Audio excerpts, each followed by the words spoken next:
learn what we don't know and learn different ways to heal. Mm-hmm. So I first met Todd in church. There was I forgot what the event was called.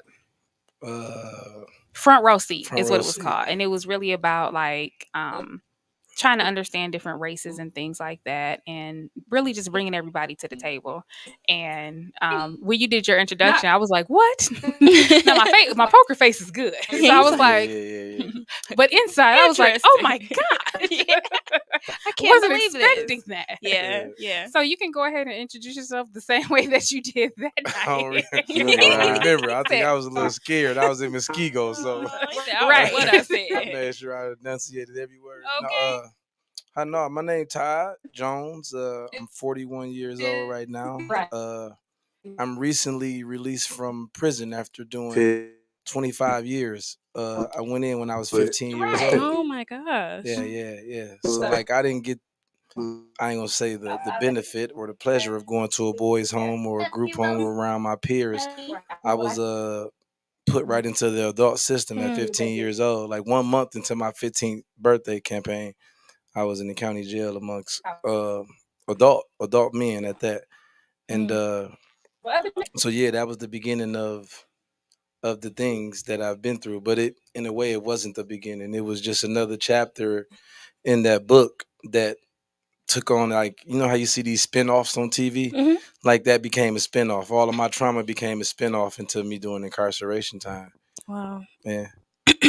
So what were you incarcerated for? I was incarcerated for first degree reckless homicide. I shot and killed Mr. David Johnson. Hmm. That's his name, yeah. Hmm. He was someone's son, Yeah. someone's brother, a Yeah. father. So yeah, I always say that, and people always ask me why I say his name because that's my way of remembering that it was a human being. Mm. Right. I don't like to Yeah. say I shot and killed such and such or anything like that. I like to say his name because he is a human being. Yeah. You know. And I'm sure that's a part of your healing journey as well, to acknowledge that this was a person. Yeah, yeah, yeah. Mhm. Like, and acknowledging that sometimes I wrestle even with that. Mhm. You know, due to the extenuating circumstances surrounding so much of what I've been through. For sure. For Yeah. sure.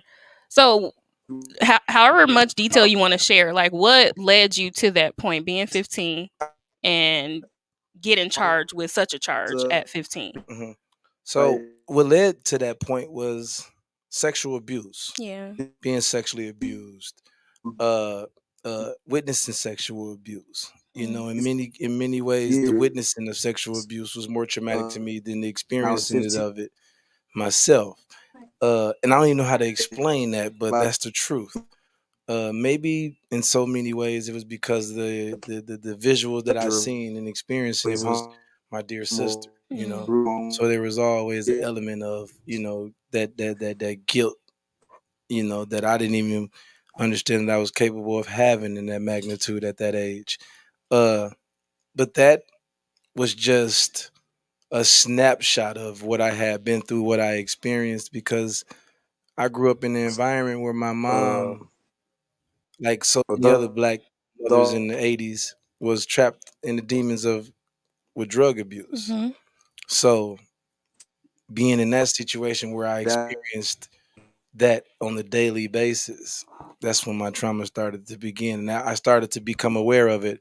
I want to say when I was like Wow. 9 years old, I became aware, like, okay, so my mom is a little bit different than my grandma. Mm. You know what I'm saying? And that's when it really started to. I became ashamed. Mm. You know what I'm saying, of my situation, and then it was from that point on. It was very hard for me to have morals and values. Okay. Wow. Wow. Where are you from? Milwaukee, Oh, you're Wisconsin. from Milwaukee. Yeah, yeah, I got 24th in Locust and Hadley, 24th place. Okay. Not Wow. place. Oh, Yeah, yeah, you gotta say You gotta place. say yeah, because place. it's different. Yeah, Yeah. It's a Two different difference. streets. yeah. Okay, I'm I still know trying to that's process. a whole lot. So I Okay. too, like my dad struggled with drugs Yeah. my whole life. Thankfully, he was able to turn that around, or at least so we think. Right? You never know. Yeah. But so it sounds like at 9 that was a pivotal moment in your life where you're like, okay, something's different, you develop some shame. Mhm. And then you said that that led you to not be able to have morals and values. Mm. Mhm. So can you kind of talk about that? Like, how does shame release you or relinquish you from morals and values? So like it's so hard for a kid, let alone I imagine an adult, to give a damn, so to speak, about social social anything when you're hungry. Mm. Yeah, for sure. When you Yeah, That's the don't, a priority yeah, so, becomes yeah, I'm hungry. yeah, it's a Yeah. yeah, hierarchy of needs. It's a yeah, whole yeah, scale to yeah. that for So sure. when you struggle with that, Hmm. like you become a savage in a way that you're not even understanding you becoming. Mm. Mm. Like you learn how to manipulate at a faster rate. Mm. You learn how to be deceptive at a faster rate than you should as a kid. You learn the tricks and trades of hustling faster than you are as a kid. And as you learn those things, you eradicate yourself of them jewels that your grandmother may have laid on you about not stealing from no one or things like that. And then it plays the trick on you that hey, they won't miss it. They got money, so I can steal this line You more. justify it. Yeah, Hmm. you justify it with they got that, I don't got this, and I get something in my stomach. You know what I'm saying? So it was in experiencing that it was so hard for me to process my teacher and them telling me, "Hey, you're smart. Mm. You're way smart than you should be. You reading at this level that you know what I'm saying got you in a 12th grade reading level." It's hard for me to process that when I go right back into an environment that's Mm. like, you know what I'm saying, like the movie Purge, so to Yeah, speak. Yeah, yeah. yeah, yeah. So Say that. Say okay. So I'm an educator. my So what you mom. saying right now is like I totally get it. Like I get it. I try to get the board members that I work with to get it. Like kids, they don't care. Like they're not gonna care about anything that's happening at school. They're super bright. Like our kids are super bright. But if my mama is in jail, my daddy like beat on my mama, so he in jail. Like we didn't eat last night. Like those basic needs of what you need as a kid, like that love and support and that structure. If you don't have that, now I'm gonna come to school and I'm about to either I'm gonna act out or I am gonna use this as my solace. So you're gonna Mhm. get one of the two. But when Yeah, a kid does act out, like we can't be like, oh my God, like what's going on? Like I know why yeah, you yeah, yeah, acting out. yeah. So wow, is when you said that, like that really struck me, and I wish that things would have changed or things could have happened for you or you would have gotten some more support from the education system. I wish there would have been more. I wish there was a Malika for you because I feel like we do so much resources for our families Mhm. to help them, to get them whatever resources that they need. And a lot of schools don't do that. They could be like, oh, you're so smart, like do this and that. But okay, when I leave here, you gonna go home and I'm finna go home. Mhm. And that's the end of it. And so often with educators, I use educators a lot when I talk about things because those are the ones that made the most impact on me Mm, was educators. It was always I remember I used to notice I had a teacher, Miss Whitehorn, she used to drop mm-hmm, me off. And Miss Whitehorn used to drop us off at home, me and my little brother. And she would always take a longer route mm, so we can finish eating our food. mm, And I remember thinking about this years later, like, that's so dope as the individual because had we got out the car with that food, mm, it would have been an issue with that teacher and my mom mm-hmm, because it would have exposed to her that we were lacking in the way that someone else had to, mm, Right. you know, fill in. And she yeah. was aware of that at a time that I didn't understand what the hell. Why would we take this long route when we can go Mm, straight down Right. Hadley? mhm, You know what I'm saying? But that was her way of allowing us to be human mm. and preserve any innocence that we had. And from that point on, I had just like this crush, Aw. mother seeking type relationship with educators because that was, you couldn't tell me that this white lady Mm, was bad mm, when Mm. she just did this. mhm, mhm. You know what I'm saying? So it Mm. was that type of thing. Yeah. I love it. Shout out to Miss Whitehorn, Yeah, wherever you yeah. are Right. today. I Yeah, love yeah, this yeah. She pretty story. dope. That's what's up. I was watching Red Table Talk. It's a Facebook series that Jada Pickett does, Oh and yeah, I heard about that after the slap. So we're not talking about the slap, Oh but It no. became famous. The red table talk. I got the to red watching it it. was already famous before Oh, then. watching it. Yes, it was a big I'm deal, sorry. I'm big sorry. I'm thing. sorry. But a new market for those Yeah. after the slap. Indeed. Hey. But they were talking about like, like people who like might shoot up a school or do whatever. And there was a guy on there and he was talking about, people aren't born this way, Mhm. right? Like something happened, Yeah. right? And one of the ladies on there, she was saying, but how come some people can experience the same trauma but choose a different path, Mhm. right? Like some people will say, oh, I was raped or whatever, but I didn't go rape somebody, right? But some people who were sexually abused will go and actually become abusers. Mhm. And she was saying that it depends on who's there in the moment when they're experiencing that. Like Mhm. who's there to teach them which way to go. Mm. Mhm. So if you don't have a positive influence at that point, then you do. It's like if I can't beat them, join them. Yeah. Mhm. Right. Mm. So I thought that was interesting. It was. And I But think that's so incredibly true. Rather, if you have someone that's present that can steal you in the moment where there's nothing but chaos, right. that's a win. Right. Mhm. Because that could serve as the one individual, the one thing. It can be a lyric to a song that you hear, Yeah. and it saves you for your worst next best moment. Right. Mm. You know what I'm saying? You don't know what that moment is, good, bad. It was just that lyric, that word, that person, that thing pulled you out of that everything Right. right then. So I think that is true. Like it depends on who's there to prevent you. And then in my case, I can say that that's such because in 100% of my abuses was my sister. Mm. So Mm. just knowing that my sister was there, it saved me from my worst next moment. Because I always thought, if I commit suicide, who's there with her? Right. Aw. Yeah. You Yeah. know? Right. Like if I leave, if I check out, who's there with her? Right. Is it And just you and your sister? no, it was He six was a of us little total. brother too. Yeah. Okay. Yeah, it Okay. was six of 6. us total. Yeah, But you Wow. were yeah. closer to your sister? Yeah, yeah. Because it was like, I don't know, you just got that attachment. My sister had so like everyone in my family is of a darker hue, Mm-hmm. and I was this color. And I'm this color. you know what I'm saying? I remember I used to joke with my mom as I got older, like, is this something you want to tell me? Like for real? Like, did you walk up Lisbon? Just joking with her. Cause we got this good sense of humor we joke about. Mm. But my sister had a darker complexion and she was also suffering from eczema. Mm. Mm, okay. And we always went to school together, me and my sister. So are y'all must be close in age? Yeah, yeah, we close. Like my sister is 2 years older than me. Okay. Okay. So she was like my big sister Yeah. that I Mm-hmm. can relate to the most. Right. And Okay. we went to the same school together. Every time. Like we went to 21st Street School, we went to Sarah Scott, you know what I'm saying? Like these was our schools we went together. And I felt protective of her because she struggled with not only the abuse, but her skin Mm. Mm-hmm. breaking out and things like that. So she was more inclined to jump back into her shell. And Mm. then when she come out blazing.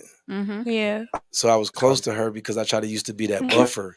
Right. Like, hey, when you turn red, look You at me. the big little Yeah. brother Yeah, or yeah, Yeah. little yeah, big yeah, brother. yeah, Or yeah. you was her like sense of like like I can calm her down. Yeah, yeah, yeah. But I also there was times I wouldn't hesitate to unleash her or let Mhm. her have her way when people made fun of her skin. Yeah. You Mm, know, right. it's not for me to intervene right now. You need to equal the score.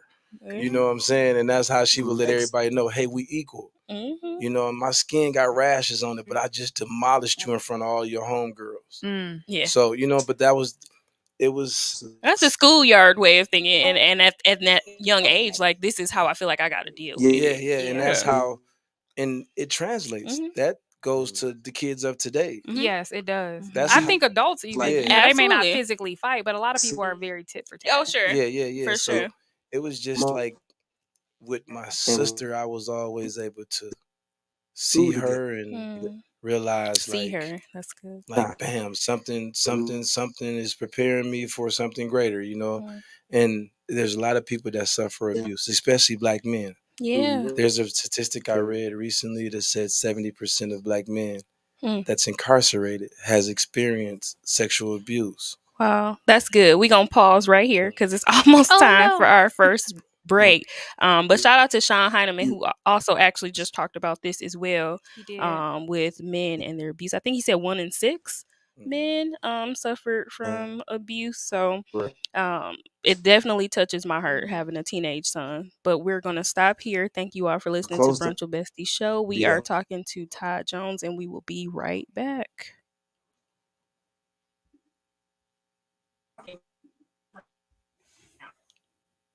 Yeah.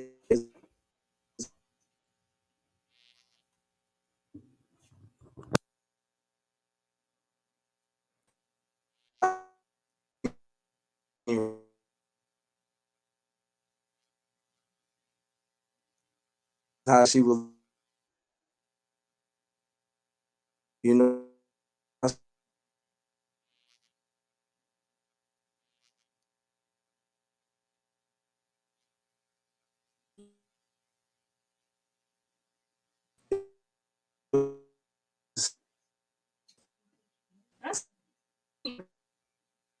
And that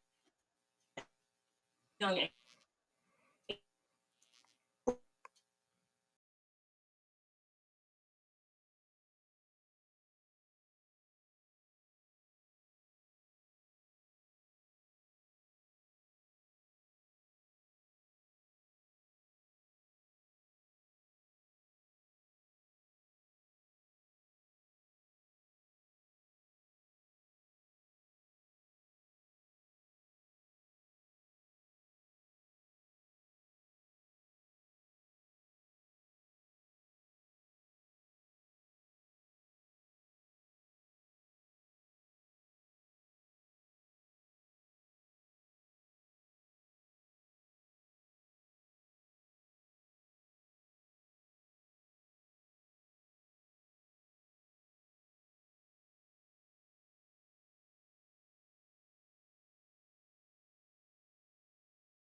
Welcome back to Brunch with Bestie show. We are here with Todd Jones, and we were just leaving off the conversation talking about sexual abuse in Black men, which is always a great conversation because it's one that nobody ever talks about. right. I was actually just talking to my sister about this the other day, and it'd be good to get your insight on it because one thing I know for sure, and I think Charlemagne the Guy talked about this too, that a lot of people don't view sexual abuse with men as being sexual abuse, like if it's with a woman. As being sexual abuse, like if it's with a woman. So like if the child is child, and the woman is the one doing the sexual abuse, a lot of times they just think like, oh, good, you know, this is what's supposed to happen. Yay, him, right? Almost like not the fact that his innocence is taken away or he's exposed to clear. Yeah, I don't think so either. I don't think they view it that way because, like you just said, like it's not.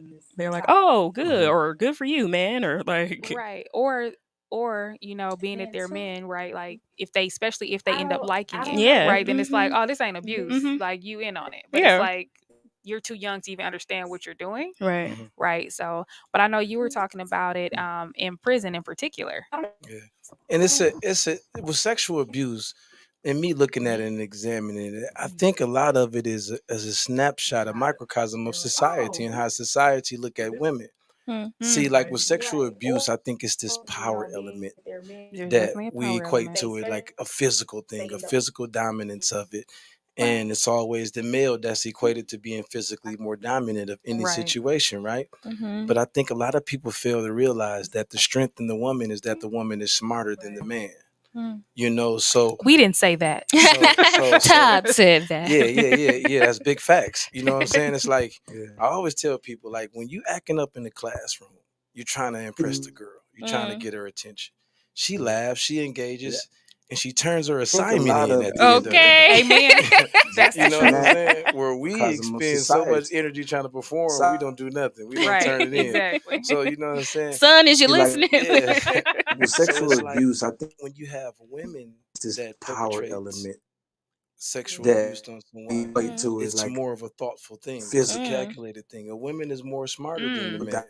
But again, because of how society grades and classifies a woman, it's not looked at as it's more probably more predatory for a woman Right. There to even have been engage. teachers Yes. Yeah, Yes. who do that to their high school Yeah, kids. Like Yes. that's to engage crazy. in it. And it's always the excuses, the relationship with my husband is not bad. Right. Yeah. I sought the comfort in someone else. Right. Yeah. Yeah. You know what I'm saying? And that's forgiven because it's almost an elegant predatory type thing to it, right? So first he said we was smart, then he said we was evil. Listen, we No, predators. no, The no, real Predators. predators. no, because The real predators. people can use their powers for evil. For that's Absolutely true. You know what I'm can. saying? Yeah. So in that regard, I think that's a power, just as equally as a man having the power to physically use that for evil, right?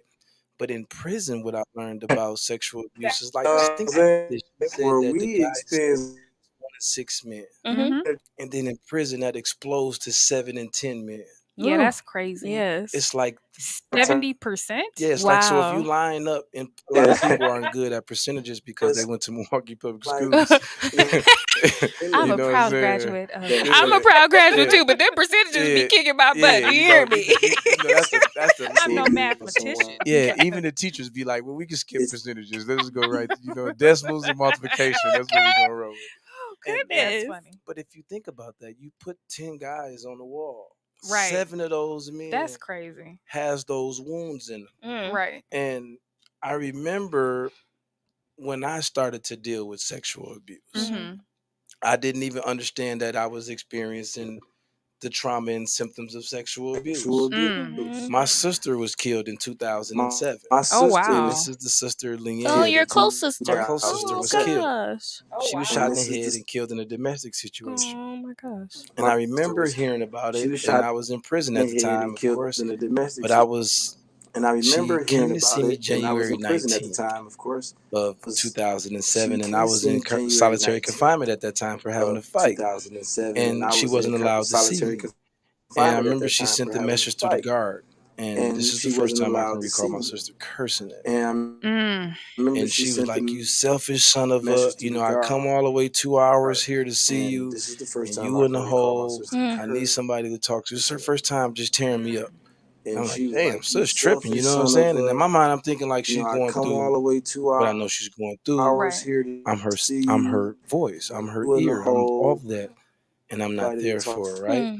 So I'm dealing with that, like, damn, how do I write and tell her I had a meaningless fight? Right. How do I justify that? You know what I'm Mhm. saying? And the next day, Chaplain Baker, he was the chaplain of the institution, came to my door in solitary confinement.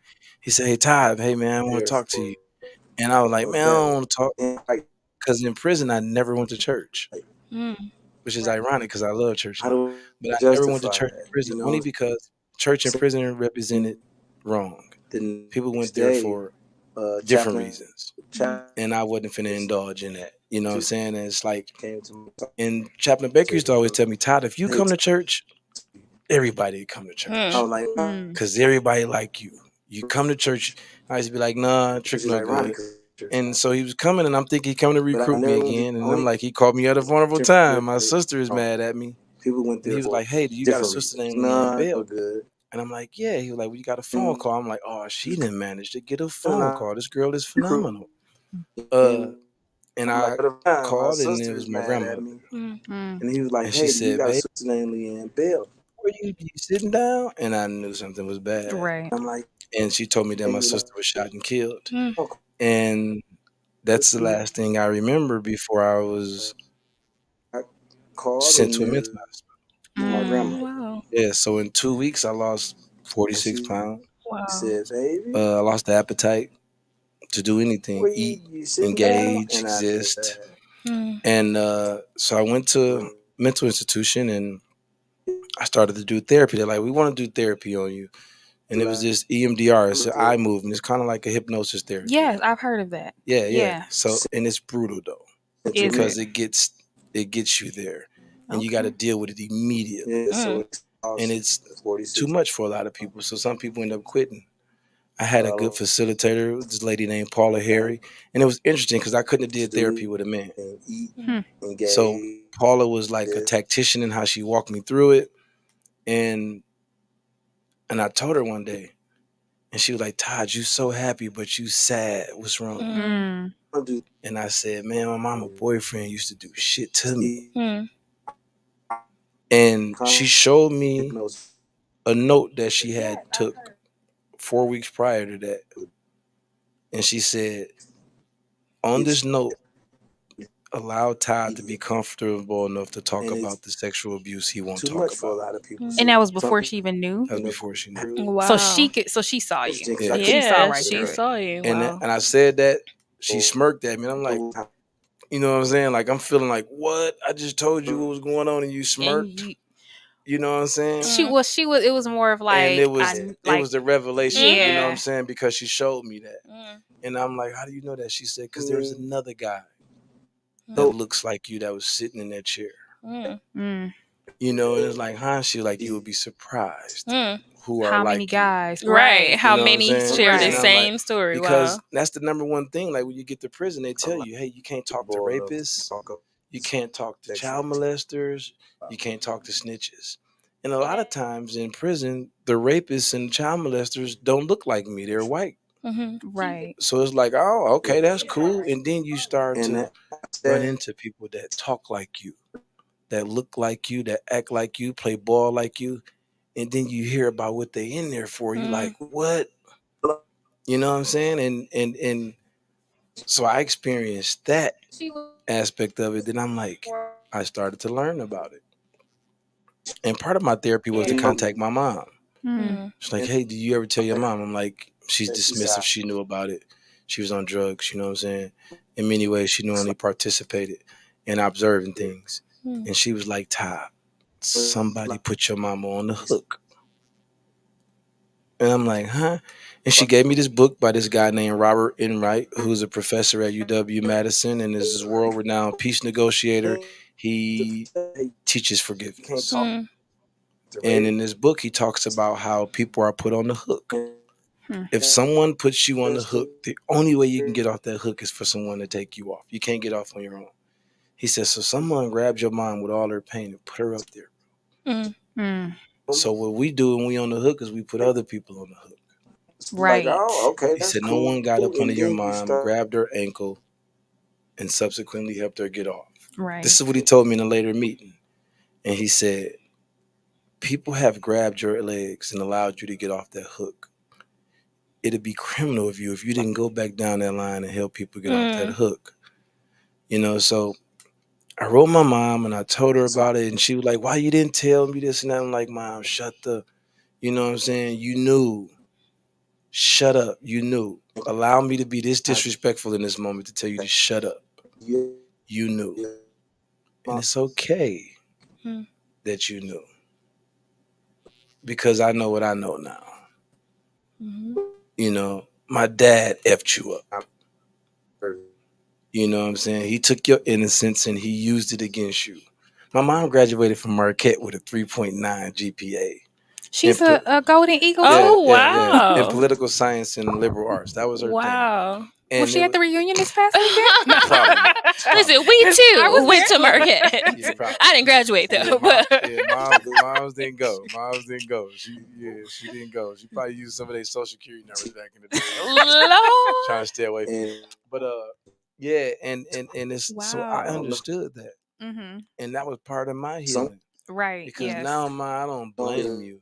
Right. Mhm. You know what Mhm. I'm saying? I understand why you really made the decisions, and that's why I was just talking to some kids, and I was telling them that, hey, my mom did the best that she could with what she had, Mhm. with what she knew how to do. Right. She smoked dope, she turned tricks, she did all that, but she knew how to make a bag of potatoes last a month. Mm. You know what I'm saying? She knew how to make us something to eat. We was broke, but we was never hungry. Mm.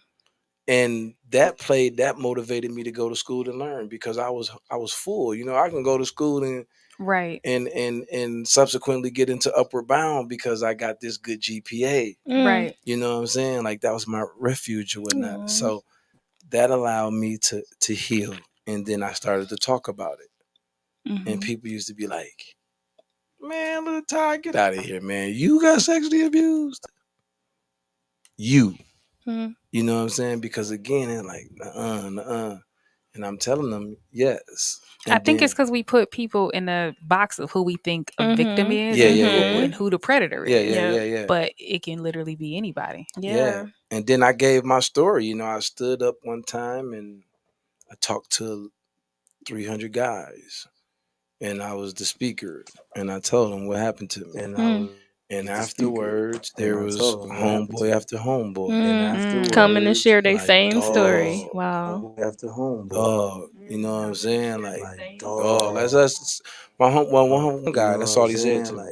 That's all he could probably say. Dog, dog. And it's like, I know it's hard to get them next words to come out. You know what I'm saying? Yeah. Well, you got to accept it Yeah, yeah, first. yeah, yeah. Yeah. But when you do that, then you become what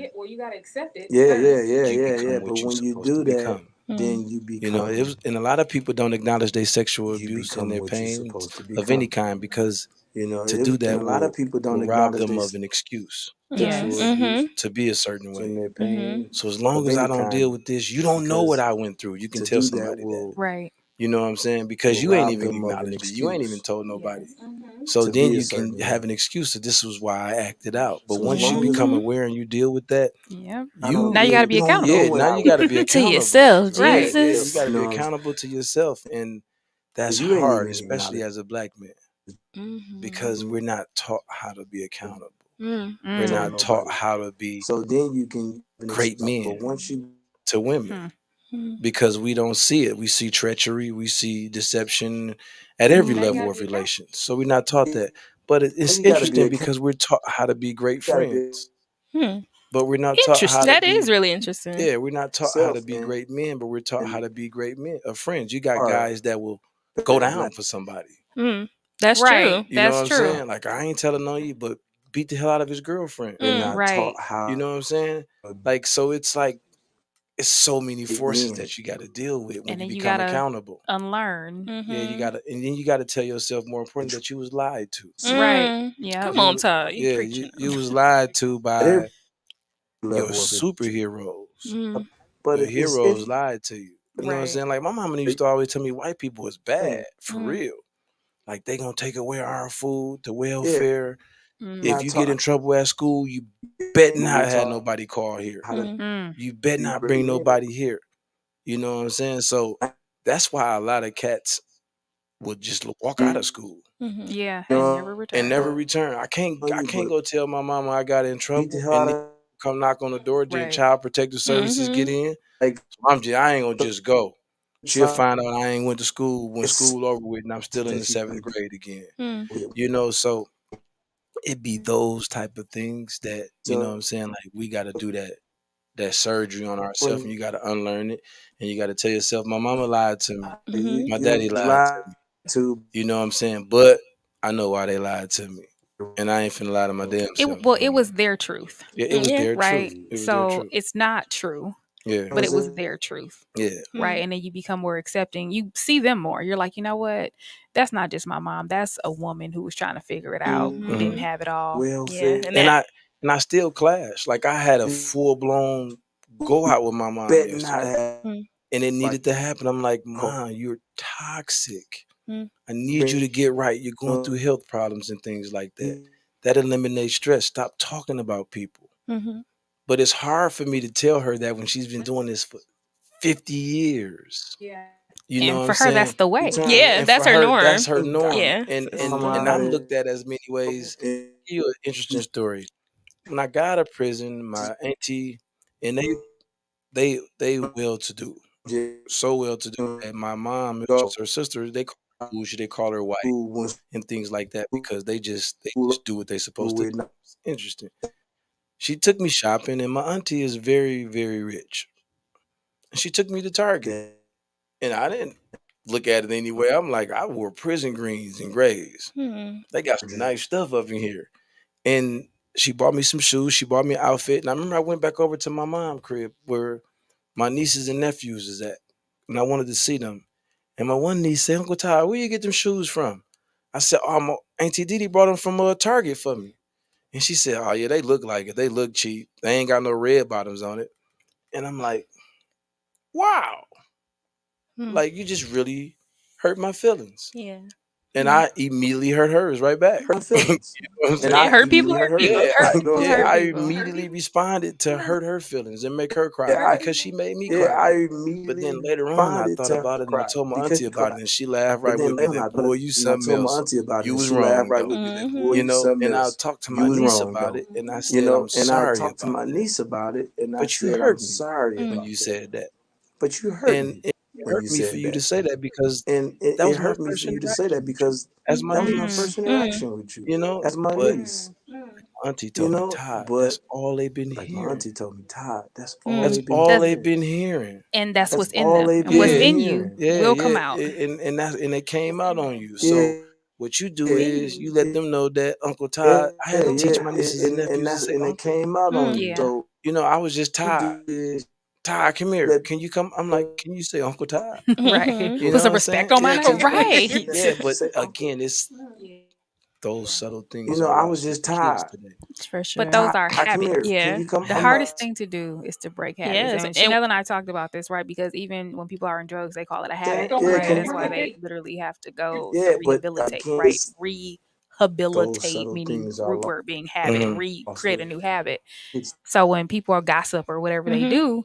they do it as a reflex. They don't Yeah. even think about it Yeah, yeah, because yeah. it's they're Second programmed nature to do to it. it. Yeah, Yeah. Or second or a nature. defense So mechanism Yeah. too. so in order to unlearn or stop doing that, you almost have to like wrestle with yourself Mhm. Mhm. because you got to go against your natural instinct. Yeah, yeah, and that's what I had to do to get out of prison. Mm. I had to go against my natural instinct was to be vulnerable. I Mm. had to Mm. go against that. Yeah, because what men are taught to be, especially in prison. Yeah, Yeah, yeah, like yeah, I yeah, can't yeah. even imagine Right. like being 15 in there. So it So makes me think of When They See Us, like the movie about the Central yes, Park Mhm. did you? 5. I'm sure you saw Yeah, that yeah, I movie. checked that Yeah. out. Yeah, yeah. Um So okay, so you did 25 years. Was that your sentence? My sentence was 45 Shut years. up. Wow. So right now I had 19 years left of probation. Shut up. So That's then were you released ridiculous. early on like I was you paroled. were paroled? Yeah, I was Okay. paroled. I don't know any of these So terms. I parole, should because my yeah, dad So was a lifelong member, but I yeah, don't. yeah. explain it, Todd. Explain what it So means. as of 2000, Wisconsin enacted a law called Truth in Sentencing, a get tough on crime bill, mass incarceration type thing.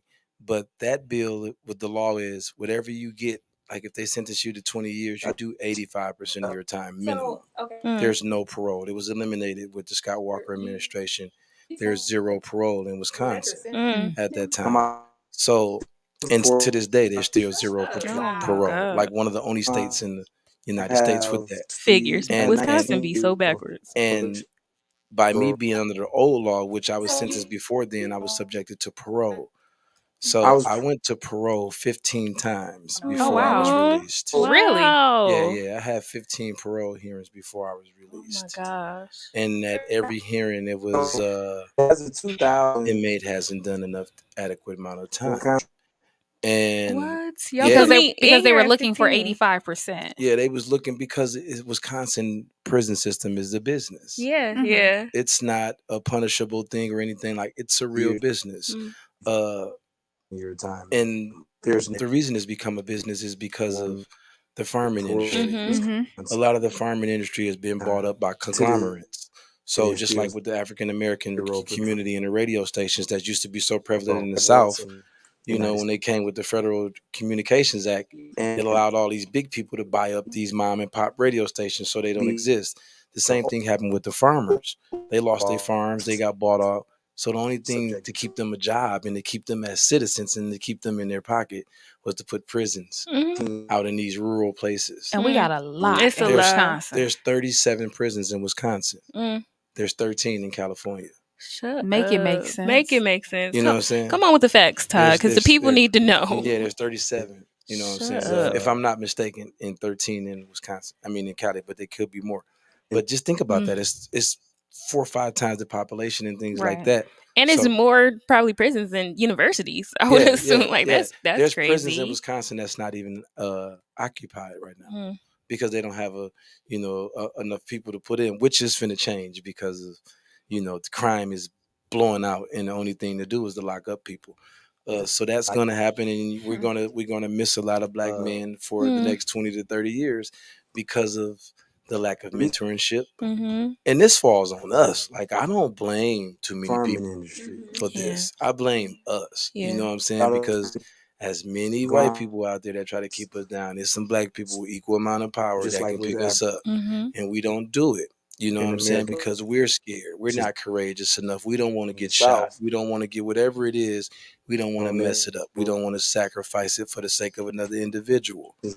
But we are marching masses and stuff like that. You know what I'm saying? But individually, we're not willing to sacrifice with each other because we understand that those that we're sacrificing for will not sacrifice for us. And that's a hard pill to swallow. Sad. You know what I'm saying? So that happens, and so when I was going up for parole, it was always, you're doing something. We can't catch you, though. Because I had stopped getting in trouble after my sister was killed. It was like, no, I'm chilling now. Yeah. It ain't even worth it. It's not worth it. It ain't worth it. it. My sister did. Because that was traumatic. Like, I got myself in trouble and I wasn't able to talk to my sister that last time. And it was the first time in my whole incarceration that I got a chance to experience or even think, this is what Mr. Johnson, mama and them felt. Like, damn, this hurt. Yeah. This what they felt. And his mom got on the stand at my sentencing and said, he's a child of God. He can be changed. Because my judge at the time, David Hansher, was like, you're never going to be changed. You're a homicidal maniac. He called me all these names. That's a 15-year-old, right? So I have a question. Sorry to interrupt. So at the sentencing, were you able to express the why? They Not knew. that there's any, there was a justification. there was a why during my jury trial. It was known. So, like, my judge was a racist judge, and I'm not defaming him. The stats shows this. He could have offered the jury to convict me of second-degree reckless homicide. Would have made me be locked up until I was 25 years old, and he rejected that. He said, I won't allow the jury to hear them convicting him of a lesser crime outside of this. So he allowed them to hear first degree reckless homicide and first degree intentional. First degree intentional homicide would have said I intended to do it. I would have been in jail for the rest of my life with no parole. First degree reckless gave me a max total of 40 years. And in 28 minutes, this jury found me guilty of a lesser crime. 28 minutes? I remember my lawyer was scared. He was like, it's not good. 28 minutes, man. It's not good, but we gonna fight. And because of the crime, is that why you had to be in an adult prison? Was there no opportunity? No, there's ample amount of opportunity. I was locked up in the political environment, in the political season, a la what we're going through now. Us kids was doing anything because we knew we couldn't be punished for it. What year was year was the 90s? 1995, 96. Dang, 95. I didn't even know what was going on in 95. I was in kindergarten. Yeah. Like, so there was like a drought with I think drugs. I was like 8 or something. Was really... this like a Bush administration? No, this was the Clinton administration. Yeah. It was his bill. It was bill that got me that got us locked up. And black people love them some bill. Jesus. We did until after and we realized that we say he's the first black he not because he played the saxophone on late night, right? You know what I'm saying? Like, and because he had a sexual affair in his office, that's something that we felt like, oh, that's live, right? Listen, and he a Sigma, a fake one. Yeah. But don't even go there. Don't even go there. So it was so much of that. Like, I remember reading about this bill that he passed. It was the anti crime bill Mhm. Anti-crime bill, yeah. with Joe Biden and all of them. Yep, he was And definitely. their But hang goal. on, Todd. Okay. We gonna stop right there because we're about to go to our next break. But the anti-crime bill, yes, our current president was a big, a big signer on this bill. And here we are today, many years later, still dealing with the same stuff. But thank you all for listening to Brunch with Besties show. We are going to go to our next commercial break, and we will be right back.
Welcome back to Brunch with Besties show.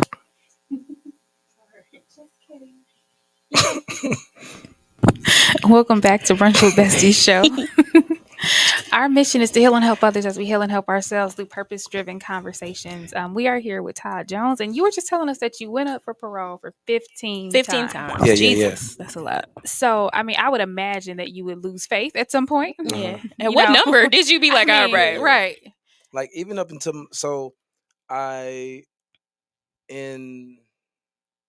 in July of 2021.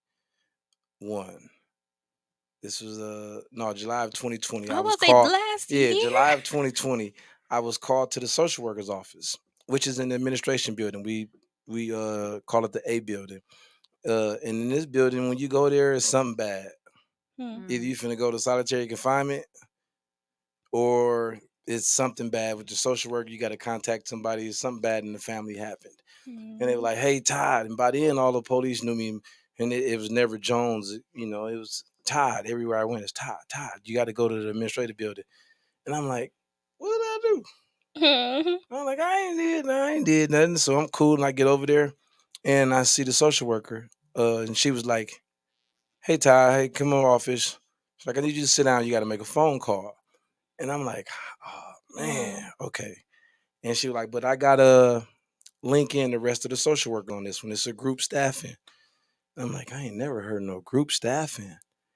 And so she get all of these social workers on the line, and she was like, "Everybody, I got Ty here," and she was like, "I want you to read something off the screen." And I read an email that she had got from at the time, who just resigned last week. John Tate was a parole commissioner, Hmm. the chairperson rather. He emailed her and told her to immediately activate a PRI on me, which is a parole release investigation. And I'm like, man, get out of here. Like, this is like, no, like once you get those, you're going home. Wow. Like 100% of the time. I'm like, man, quit playing. So all the rest social workers get to clapping, like, you know what I'm saying? Like, Yeah. yeah.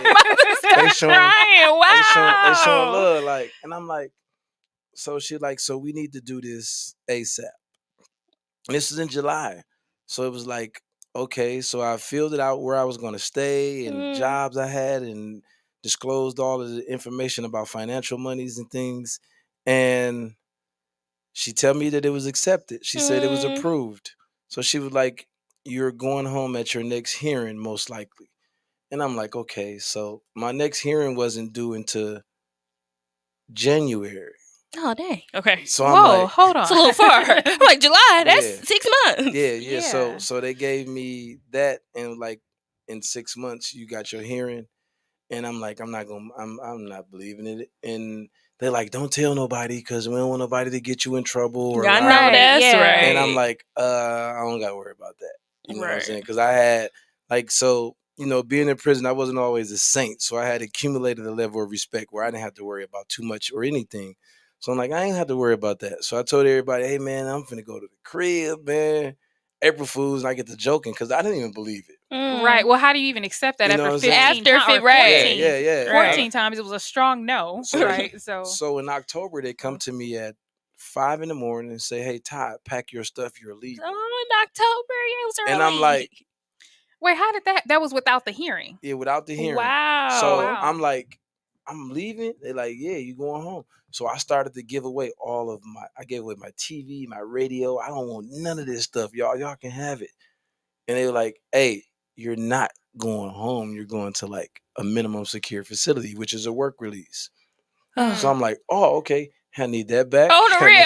Hey, give me all Just that kidding. stuff. Give me all that Just stuff back. playing. Yeah, y'all know I'm a clown. You know what I'm saying? Y'all know I'll I'm a take clown. everything back. And I get Thanks. down there and they tell me, hey man, you're going home, and But is that normal? Is that the progression? Like that's minimum the security progression. That's and the then progression. okay.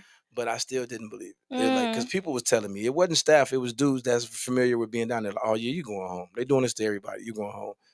And But why wouldn't they outline that in the email? Tell me what's going on with me. Right. Okay. Why is it a surprise? Yeah, I know, Like, right? geez, don't So- surprise me. So I get in there, and the parole lady, within like the first 5 minutes, it was through a Zoom video. She said, why should I let you go? And I said, because you will sit back one day and be like, I let him go, and you won't regret it. Mm. And she laughed and she said, well, you served way too much amount of time. Yeah. Amen. She You said, did. Mr. Jones, the parole chairman has granted your release. And I'm like, I'm like, I'm sorry, can you repeat that? Right. I did. Say I'm it like, again. I'm like, can you repeat it? Then I started to cry. Oh. And that was like the first time in my life I had a cry that wasn't associated to a Right. pain. So that was You new like for tears me. of joy? Yeah, Tears yeah, of yeah, joy. yeah. Wow. So- I feel happy. So it was January 21st, which was the Aw. day after my sister was killed. Yes. Wow. Yeah, Look yeah. how God be working. And he was too. like, he told me, he said, I want you to go home for your birthday, which is February 21st. So in 30 days, you're getting released. Aw. And I'm like, I walking back and I got that Fred Sanford walk. Okay. I'm arms swinging. And Right. I'm like, I'm going home, man. And I got a phone. They had to call my probation officer because you got to do what they call sign your rules. Okay. So I had to sign my rules saying I can't smoke weed or all of this type of things or be around firearms. So I'm signing these rules. And she said, hey, you're going home Tuesday. This was a Thursday. She said, I bumped your date up. You've been in jail too long. I'm not finna make you wait into your Yes. birthday. Thank you, lady. I said, so hold on. You mean this Tuesday coming up? She said, yeah. What you need to figure something out? I said, absolutely not. I don't No, need to I'm just figure trying to out. get my count right because it's a Yeah, lot of Tuesdays. I don't need Okay. to figure out anything. And my day came, and I remember the night before I couldn't sleep, and my day come, Mm. and they like right after count clears, which is 8 o'clock, you can go home. Mm. And the count clear, and I'm running to the gate. I get my release clothes. My mom Mm. and my sister had came to see me because I was still this hopeful individual. Like, man, I'm gonna get my family back together. Mhm. Mm. So I'm like, I want my mom to come get me. So I paid for her to have a rental car Mm. Wow. from my institution money. I'm like, get her a rental car and come up here. And they came and got me, and we walked out, and we drove out right out of prison. And I didn't look back. And I remember smelling weed. Mm. I'm like, what the?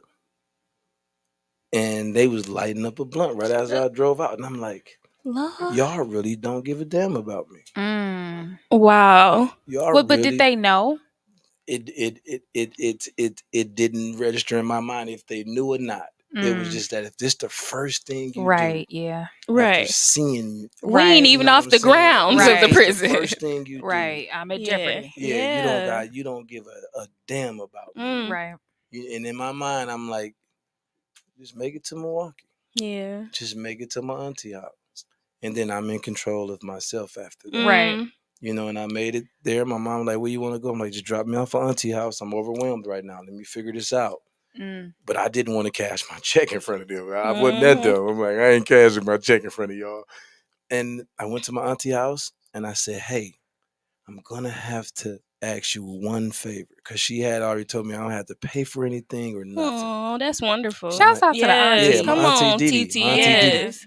And Auntie I was like, Didi, you the yeah, best. You are the best, Auntie and I'm like, Didi. would you do one thing for me? She said, yeah, what you need? I said, just show me how to live out here. All Oh. I know Wait, is, this is the Auntie Didi that took you to That's Target. yeah, that's yeah, well yeah, Oh, that's yeah. TT. okay. Yeah, Yeah. I said, Shouts out to Auntie Didi. just show me how to live out here because all I know how to do is survive. Mm. Mm. You know what I'm saying? And she said, well, the first thing I want you to do is get a secure credit card. And Okay. she Come get the, on, yeah, Yes, Auntie she, Auntie you know what I'm Didi. Didi. saying? She weaving me through this and it allowed me, like her teaching me finances, Mm-hmm. Yes. Yep. it allowed me to see like, dude, I can bust my ass. I can go hard and do the same thing everybody else do. Yep. Mhm. Exactly. And Mhm. not have to worry about it. Yep. You know what I'm saying? Like I bought I went to a lot and got me a 2021 Honda Come on, Accord, which was the Todd. dumbest thing that I ever did. I'm gonna tell you why. Because right out of prison, you should never saddle yourself with responsibilities that you Mm. don't know anything about. Yeah. I had no idea that the car notes was that strenuous. Yeah. It's You where know, it's and bad. I end up like paying like $1,000 a month between my car note and my The insurance. insurance, Oh yeah. yeah. And it Yeah. was Yeah. like I shouldn't have did that. A Yeah. used car would have sufficed. I just did 25 years in prison. I didn't need to come out and get a toy. Right. It would have been cool for me to get me a used car to get me to point A to point to where I understood gas, Right. when I understood all of this. But still, I put myself in a position to do that. But Mm. now you know. Yeah, But now yeah, you know. Now you yeah. know. Now Yeah. I know. Yeah, yeah. But I put myself in a position to do that by listening. Yeah. And so it's interesting because this is how Sherry and I ties into meeting. Uh, so throughout my incarceration and all of my life, my boy Curtis, they call him Pastor Monk. I call him Curtis because that's what we grew up at. But this is my best friend. Mm. So Mm. when I was talking about how my friend moms ain't like my moms, it was his mom. Mm. Mhm. They Right. stayed next door to Wow. it. And so I was able to go over there and eat. I was able to go over there and go to church and then go out Sunday after that to the old country buffet and eat and things like that. Good times. Church And, ritual. Yes, yeah, yeah, church yeah. ritual. Good At And, least in the and 90s times. it was at yeah, least. Yes. and But that's why I didn't miss church. It's like, hey, we eating today. You know what I'm saying? Yes. I'm going to church. And but this is my best friend, middle school, school, always. Mhm. And so when I was incarcerated from 1996 Wow, man. to, you know, 2017, Wow. I hadn't heard from my homeboy. Hmm. And then out of the blue in 2017, he writes me. mm. Told me and I'm like, Heck no, man. It was typed and everything. I'm like, first of all, who typed? Because I didn't get mail. I didn't get visits. I got 5 visits from my family in 25 years. Wow. Oh So Oh wow. my yeah, Whoa. God. We'll yeah, come back to that later. yeah, Right. yeah, No yeah. letters and nothing. Yeah, yeah. Jesus. So I created, but it was the best thing because I learned how to create family. Okay. I learned how to value friendship and Okay. things like that. So I ended up benefiting from that. Uh, and he wrote me, and he was like, "I've been a bad friend. Aw. Mm. I feel bad. I haven't been in contact."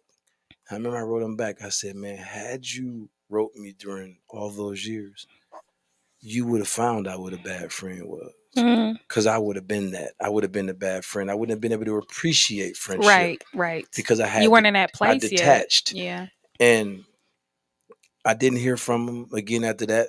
And I told him, "Hey man, when I get out, I'm gonna catch up with you." Mhm. And you know what I'm saying? And my mom had told me he was a pastor.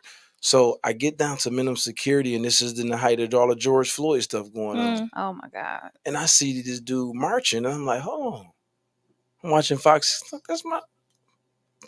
I'm quite sure that's my dog. I just Mhm. seen Reverend Raymond Monk. I'm like, there's no way in hell this kid is a pastor. This is not Mhm. true. And I get out and I remembered his number. Mm. And I said, hey, let me get a phone real quick from my niece. She gave me her phone and I said, I called him and I left a voicemail. I said, hey, Curtis, this Todd. And my mom said he called her and me and said, I just got a phone call from somebody saying it's Todd. It's Todd out. She's like, yeah. And Mm. that Joker came and pulled up and I'm like, he like, I'm outside. And I'm like out there, I see this big old church van. I'm like, dog came over here in this big old church Yep. van, man. Look, want to show you his new life. Yeah, yeah, yeah, Okay. yeah, yeah. And what he did was he let me see him. That was my Mm. first time seeing somebody where I came from Yeah. Right. That's since I've good. been out. And I seen him. He like, hey man, I want to take you out to eat. And he did all this, and he was like, hey, I want to go play some ball. And he took me out to Lifetime out in Brookfield. And he like, and I'm like, hey, you got some money, dog. They serve sushi in this gym. You know what I'm saying? And we joking, but he was showing me It's a things. spa gym. Yeah, Okay. and Fancy. but we go from there to handing out food. Mm. Yep. You know what I'm saying? Like this is, and he's showing me things, but I'm still not convinced. Like, okay, Yeah. you know what I'm saying? Oh, and what? You my guy. You know what I'm saying? I'm not finna join no church or none of that. If that's what you think, Mm. I don't get down. And I just started to come. And this cat was talking to me every week. Like, how you know what I'm going through right now, dog? You know what I'm saying? Like, how you know that I'm struggling out here emotionally, that I'm still thinking suicidal out here because I Mm. feel like my sister not here. Right. Yeah. What right do I got to be out here? She ain't killed nobody I did. And I'm Mhm. struggling with this, and this cat not going Survivor's nowhere. remorse. Yeah, and this Mm. cat not Wow. going nowhere. You know what I'm saying? And he was like, hey, I want you to come over for Thanksgiving. Mm. I'm like, no, I'm gonna hang out with my family. And my auntie like, Todd, go. Mhm. And I go and it's all of his people, his family. And they like, Todd, you family. Like we've been hearing about you for years. Mm. And I'm finding out how he wrote me. Mm. You know what I'm saying? Like me and his wife was talking and she was like, he was up crying one night Mm. It because he was probably missed you. disturbing his spirit, right? He's And he Yeah. like, missed man, you. right. And I told him, well, why don't you write Todd? Mm. And that's where that letter came from. So Mm. hearing that, it's like, what? He was on the streets thinking about me. Yeah. Aw. So that thaws you out. Like there is humans out here. Right. Compassion and Yeah, Mhm. yeah. empathy. And So Yes. friendship. And Yeah. so yeah, friendship. I benefited because I put myself in a position when I was in there. Always said education was my thing. Mhm. I was a 3.5, 4.0 GPA student. I Mhm. remember the judge told me like, how was you able to get A's in science? Like, cause I went to school, you know what I'm saying? I showed up. You Right. know what I'm saying? But I was always into the education. So I got my associates in business Yay, administration and I you. did all that. I did all of these trades and things like that. And what that did was it allowed me to appreciate when I run into good people. So when I subsequently was released for prison, I thought I was getting out to a race war. Yeah, it was because bad. I'm watching the news, and Yeah, the news it is was pretty. Yeah. That summer was Yeah, you was probably bad. like, you know what? I think I'm gonna yeah, stay yeah, Okay. on Yeah, that second was. thought. yeah, I mean, it was and a pandemic and Yeah, racial it was tension. yeah, It it was was just yeah. a bad. And lot the going news on. was, the news was doing what they do, Yeah. right? So I remember I get out and I went to Home Depot with my auntie and my cousin because they had to get something, and it was this older white lady walking with it, and I held the door for her, and she was like, "Thank you, young man. I really appreciate that." Mm. And I said to myself, "Damn, they had me damn near want to hate this woman." Mm-hmm. Just when I walked out and I'm watching the news and they like it's black versus white out here, and I'm with my people, I'm like, it's on then, you know what I'm saying? And I'm Yeah. like, that quick, you know what Yeah. I'm saying? I Look. could have lost something. And I Yeah. remember something that Nelson Mandela said when Bill Clinton asked him once he was released, how did you not carry that hate from prison? Mm. And he said, I knew if I carried that hate from prison, they would still own me. Yep. So I left it there. And That's. and I thought about that because I was real pissed that that judge gave me all of that time. Yeah. I understood he did it in front of a classroom. I understood that I took someone's life. But it was like, dude, the things you told me, you tried to Right. kill my dreams, bro. My He spirit. tried My to break you. spirit. Yeah, Yeah. you told. And then I remember when he gave me my sentence, I laughed, Mm. chuckled at him. And he was like, see, you will never. And I wanted to tell him so bad, dog, I don't know how to cry, man. Mm. Mm. That's why I'm laughing, dog. I don't know how to cry. I'm 15. I don't even probably understand the I've had, magnitude of what's yeah, happening right I've had now. things done to me that you would never imagine since I was 11. Mm. But he had that information, And Yeah, but there still, was no compassion. because there's this thing in their community, and I'm not indicting the community as a whole, but it applies to us too. People glance over crimes and things that they're more likely to do. mm. Right. Yes, that they understand. Yeah, It's Mm-hmm. because they understand yeah, it. drunk driving, they Yep. get that. Mm-hmm. Mm-hmm. Yeah. Sexual molestation, they understand that. Murder, they can. What robbery? What you took some from someone? So they're less passionate about those because they can't imagine those happen. Well, my theory is they can't imagine it. They can't imagine when you do it. Yeah, with Right. the audacity, You did it. the See, audacity of me. me, a white man, I'm entitled to do it. Yeah, Yeah. yeah, yeah, Because yeah, I have yeah, the right to So bear when I do arms it, whenever I want I got the to. right to bear arms, and it was yeah, clearly self defense when I did it. But yeah. you're just evil when you do it. And even and this is where I will say something about that. And even those people, a lot of the time, the people that thinks like you just said are trained in military somewhere. Yeah.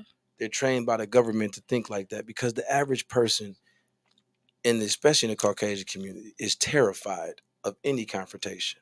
I had a talk with a guard, and this is right during the hype of George Floyd and all that, the black, white, and all that. And I remember he was like, "They need to just activate the silent majority. We won't be scared if they come up here." And I'm listening to him, and I know he's a chump. You know what I'm saying? I'm like, this dude, his beard is long. He's a chump. You know, I'm just checking him out. And I walked up to him and I said, "Hey, check this out." I said, "Have you ever killed someone?" He said, "No, what that got to do with anything?" I said, "I have." And it was the scariest thing that I've ever done in my Mm. life. It was the most scared I've ever been in my life. I said, "Dude, you killed deer from 300 yards away, sitting in a tree. You're no killer. Mm-hmm. Stop. Stop puffing yourself up to be that dude. You're not. I know you're not. You're terrified of us in here. Mm-hmm. You know what I'm saying? So stop with the gang mentality, the group mentality, because I'm gonna tell you something to get you in prison. It got me in prison. Mm-hmm. The group mentality, the gang mentality. Stop with that. You know what I'm Mm. saying? I said, dog, you'll be surprised to learn that you and I may agree on 99% of the same things. Mm-hmm. You know what I'm saying? I heard you talking about abortion. I don't agree with it. You know what Mm. I'm saying? I don't agree with abortion, but I also understand that I have no right to tell somebody else what to do with their life and their body, right? And he was like, and I'm seeing his light come on, And I knew at that moment that I was responsible for how he looked at another black person from that point on. So what I'm finna do is I'm just finna give you me. I'm finna tell you something that you never knew about me. Mm. You know what I'm saying? And I developed a relationship with this dude. Wow. You know what I'm saying? We got to kicking it. And I remember when I was released, another officer at the facility was like, "Hey man, I just got an email from dude saying such and such. When you get out, he wants you to contact this person at John Deere." Wow. No, that's dope. And I contacted this person at John Deere, and I was hired at John Deere, Let's go, Todd. fresh I'm out of glad to That's prison. hear awesome. that. That's You know what I'm saying? amazing. $26 an hour. And I'm You like, better. Come on. but I don't like the job because I'm the Mm. only person of my hue Oh, yeah. amongst That 1,500 figures. people. And it makes me What? feel like I'm in prison. All over You know Yeah. what I'm again, saying? right? Because I have to tell somebody when they mess up a weld, I got to tell them that they messed up in a different way. Yeah. When it's your fourth time messing up, though, Mm. and we get paid per production. So I can't tell you like your guys can tell you, you dickhead, you messed up. Right. I got Mm-hmm. to be like, hey, next time, just try to hit it from this Mm-hmm. side.